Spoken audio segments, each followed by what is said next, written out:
Hey, what's going on, everybody? Welcome back. We have more housing market data to share here. Blackstone, a major institutional home buyer, is doubling down on the housing market with its acquisition of Tricon, nearly 40,000 single-family homes. They are making a big push in the residential space in 2024, and this is a big deal. So we're going to talk about that. We got some new Redfin data. We're going to talk about the 10 least affordable housing markets and the 10 most affordable housing markets, along with a mortgage rate update as well. You're not going to want to miss it, so stick around. But before we jump right into the details here, press that like button, consider subscribing. It helps grow and promote the channel, and I do appreciate your support. So let's jump into this article here by Resi Club, written by Lance Lambert. Now, Blackstone doubles down on the U.S. housing market with its acquisition of Tricon, nearly 40,000 homes. So this is a big deal for a couple reasons. For starters, Tricon, which owned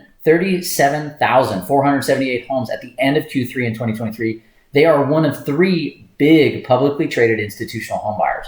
And once this $3.5 billion acquisition is complete, then it's going to be Blackstone. It'll be American Homes for Rent, which owns about 59,000 single-family homes. It'll be Invitation Homes, which owns just over 84,000 single-family homes. So Blackstone, again, will be a major player. Now, secondly, Blackstone fully divested from Invitation Homes back in 2019. They essentially exited that single-family space. But by June of 2021, Blackstone got back involved in the market with their $6 billion purchase of Home Partners of America, which at the time owned 17,000 single-family homes. So fast forward to today, once that acquisition is complete, Blackstone's likely going to own somewhere north of about 55,000 single-family homes. Now, this is where things get really interesting if you ask me. This chart shows a breakdown of where Tricon owns residential properties and single-family homes throughout the United States, and they're heavily concentrated in specific markets. So it's not like they own a little bit everywhere. They're really kind of drilling down on maybe like 7 to 10 markets. The top market being Atlanta, Georgia, with 7,106 single-family homes, Charlotte, North Carolina, with 3,986 homes, Dallas-Fort Worth, Texas, at 2,921 homes, Phoenix, Mesa, Chandler, Arizona at 2,864 homes. And it goes on down the list with Las Vegas, Nevada having 1,071 single family units. So what's important to understand here is that institutional home buyers, and these are, companies that own 1,000 homes or more, they're really not massive players overall throughout the United States as far as ownership goes. They only own about 1% of the single family stock throughout the United States. But in a handful of regions, they are major players. So there's 6 main markets right now where they're heavily concentrated in, taking up nearly 37% of the single family homes in these markets. And that's Atlanta, Charlotte, Dallas, Houston, Phoenix, and Tampa. Now, as you might be able to imagine, the institutional home buyers are most likely targeting starter homes, your 3-bed, 2-bath, 1,500 square feet, something in and around that range, which really has the biggest appeal to first-time home buyers. So I would imagine that in these markets, it is probably quite challenging for first-time home buyers to get involved in the housing market when their competition is and can be an institutional home buyer. All right, switching gears a little bit, let's take a look at this Redfin data. We got pending home sales rose 4% in December. This is the biggest jump in over 2 years. So we are seeing some home buyer activity pick up. It's up about 4% with pending home sales. So we're going to see maybe an increase in buyer activity rolling into the new year. A lot of that has to do with mortgage rates dropping a little bit, but we've also started to see them tick back up. That volatility remains in the housing market. Well, we'll talk about mortgage rates in just a second. We got new listings ticking up here as well. They're up about 2.7% year over year. So we got a nice little increase as we're going into maybe the spring. However, you can see that this chart goes back to 2012 and we're sitting at historically really low levels. And home prices remain sticky. We're up 4% year on year. That puts the median sales price at $403,714.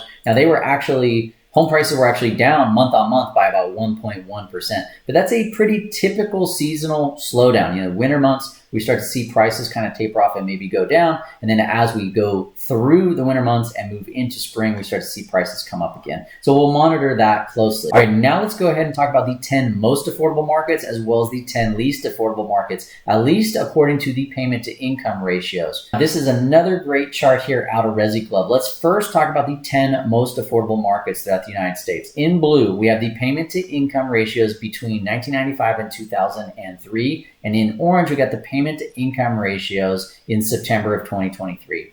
Now, the most affordable housing market in the United States right now is Cleveland, Ohio. The payment to income ratio is coming in at 25.5%. Now, that's up over the last 20 years from 21.6%. So a marginal increase. It's marginally more expensive, but still very affordable when you compare local wages to home prices. Oklahoma City is sitting at 27.4%. Pittsburgh, Pennsylvania is at 28.1%. We got St. Louis, Missouri at 28.3%. Indianapolis coming in at 28.9%, and Chicago, Illinois at 29.2%. So all of these markets considered the most affordable markets across the United States, they all have a payment to income ratio less than 30%, which historically that has been what we would consider an affordable housing market. All right, now let's go ahead and take a look at the least affordable market, starting with Nashville, Tennessee. Payment to income ratio is sitting at 44.8%, Las Vegas at 44.9%, Riverside, California at 48%, Seattle, Washington at 48.3%. We have New York at 52.7%, Miami, Florida,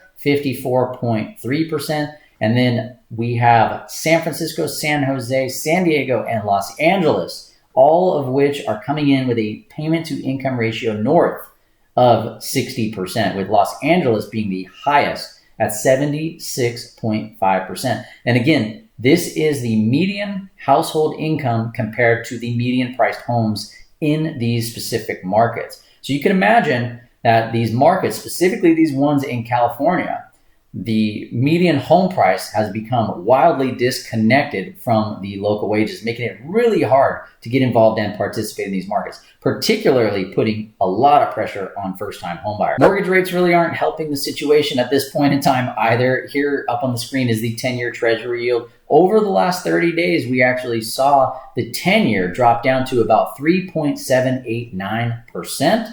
And since then, it's kind of ticked its way back on up to just about 4.1%. Now, this is having an impact on mortgage rates as well. So puts the average 30-year fix today at 6.87%. Now, this is a conventional 30-year fixed rate loan for generally the best qualified borrower. So there's going to be borrowers out there that are still going to be north of 7%. So this is still putting a lot of pressure and strain on the housing market as a whole. Transactions are still down pretty substantially despite a slight uptick in activity that we've seen over the last 30 days. So we're going to have to continue to monitor this here. But affordability, as many of you know from watching this channel, many other channels talk about this as well, but it's made up of three components. We have home price, we have mortgage rates, and then we have incomes. And so in order for housing to become more affordable, we need one or more of those valves, if you will, to really,